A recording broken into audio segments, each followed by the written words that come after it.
அதான் நிறைய பேர் இருக்காங்களே தம்பி, நீங்க நிறைய இருக்கு. நான் சொல்லக்கூடாது, உங்களுக்கு தெரியலன்னா நான் தனியா வாங்கி சொல்லி தரேன். யாரெல்லாம் கட்சி ஆரம்பிச்சிருக்கேன்.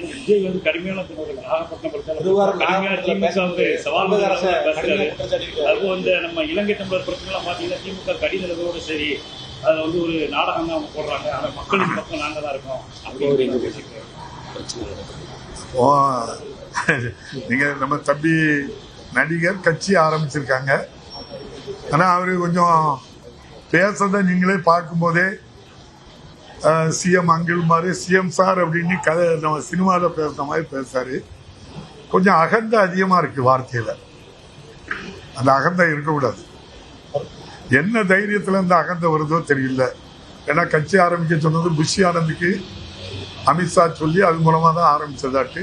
இப்போ அருண்ராஜ் பழைய இணை இயக்குனர் வருமான வரித்துறையில இணை ஆணையராட்டு இருந்தவர் அவங்கள இருக்காங்க. அவங்க தொடர்புல ஒன்றிய ஆட்சியில் இருக்கின்ற அமித்ஷா அவர்கள் பாரத பிரதமர்களுடைய கைடன்ஸோட கட்சி ஆரம்பிச்சதாட்டு பல பத்திரிகைகள் ஊடகங்கள்ல செய்தியை பரப்பிட்டு இருக்காங்க. பரப்பல, அந்த செய்தியை சொல்லிட்டு இருக்காங்க. அவங்க தான் இவங்களுக்கு ஓய் பாதுகாப்பு இவங்க கேட்காமலே கொடுத்துருக்கதா சொல்றாங்க.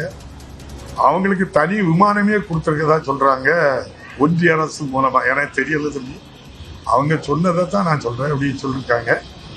அதனால பின்புலத்துல அவங்க இருக்க தைரியத்துல அந்த அகந்தையில பேசுறது மாதிரி பல பேர் சொல்றாங்க. அதுக்கு உதாரணம், எனக்கு தேர்தல் நான் ஒரு பிரச்சாரத்துக்கு வந்தேன் அப்படின்னா எனக்கு இவ்வளவு கண்டிஷன் போலீஸ் போடுது. மாண்புமிகு பாரத பிரதமர் ஐயா மோடிஜி அவர்களையோ ஐயா உள்துறை அமைச்சர் அமித்ஷா அவர்களுக்கோ இப்படி நீங்க கண்டிஷன் போட முடியுங்களா? சிஎம் சார் போட்டு பாருங்களா அப்படின்னு சொன்னதுல இருந்தே தெரியுது அவங்க தான் இயக்குதாங்க இவரு. அந்த வார்த்தையிலே அர்த்தம்.